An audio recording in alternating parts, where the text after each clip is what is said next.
দেখেন গরুর পূজা কিভাবে শুরু হয় পৃথিবীতে প্রথম। বনি ইসরায়েলের এক দুষ্ট লোক ছিল, নাম সামিরি। সে সবাইরে বলল তোমাদের স্বর্ণগুলো ফালাও। স্বর্ণগুলো ফেললো, বনি ইসরায়েলের স্বর্ণগুলোকে গলিয়ে গরুর বাচ্চা বানালো, গোবৎস। জিব্রাইল আলাইহিস সালাম যে জমিনে এসেছিলেন, ওই ফেরেশতার পায়ের নিচের একটু মাটি সে বুদ্ধি করে প্যাকেটে রেখে দিছিল।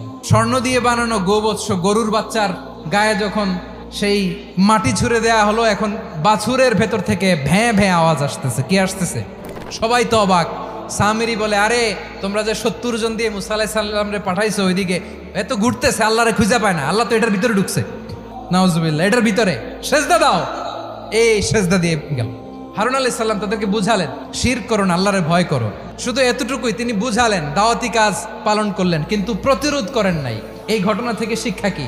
শিক্ষা হচ্ছে, আপনি শিরকের আড্ডাখানা দেখলেও বৃহৎ স্বার্থে তাওহীদের দাওয়াত দিবেন, প্রয়োজনে আপনি ঐক্য নষ্ট করবেন না। সুবহানাল্লাহ পড়বেন না?